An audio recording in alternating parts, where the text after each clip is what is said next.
Last speaker, Ethan Lindsey.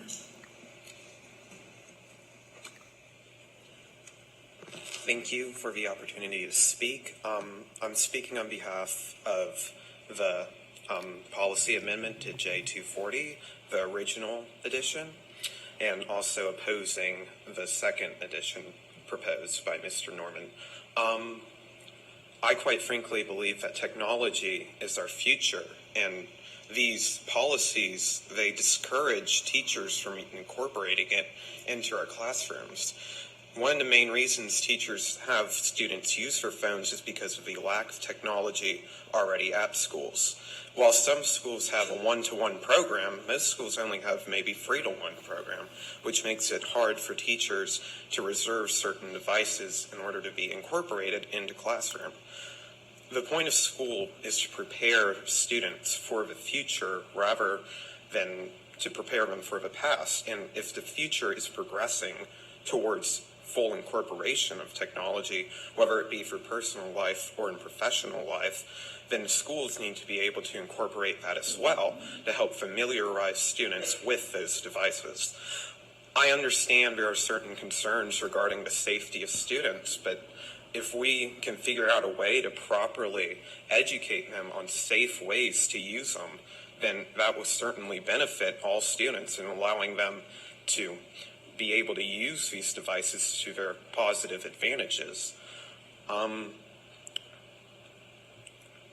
By asking a teacher to get special administrative power just to use a device for one thing, it's ridiculous because it discourages them from asking in the first place. So by giving the power to the teachers to decide when to use them, that would allow the devices to be incorporated more often than they already are. I was talking to a teacher today who can even get Chromebooks to use just because everyone's reserved them for the final weeks of school. And if we don't have these devices, but it's still a way to incorporate devices into it, then cell phones provide that opportunity to use devices and overall progress through the technological world for students. I believe that also devices connect us with the world, and by restricting them for 8 hours a day really doesn't connect us. Parents want to be able to check in with their kids, and unless you want hundreds of parents calling the school just to ask how one child's doing, that's going to become even more of a distraction than the possible distraction of someone having a phone out in class.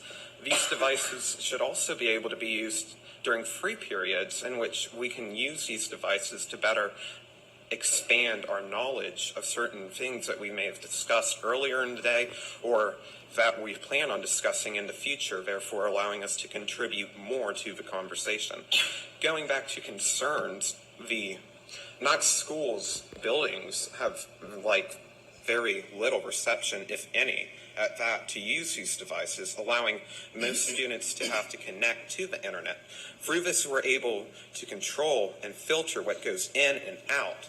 And I understand the concern of them using that for bullying or even just miscellaneous things. We're able to control that, and through that, we're able to sort of help and gauge them to where they need to be looking instead of away from where they shouldn't be looking. Thank you. Thank you, Mr. Lindsey. Madam Chair, that concludes public forum. Thank you. Mr. Lindsey, do you mind telling me where you go to school? I go to Hardin Valley Middle. I'm attending LNN next year. Excellent. Thank you for coming and speaking. And Mr. Little Johnson, thank you for coming and speaking too. We always love to hear from our students. That's much appreciated. Seeing no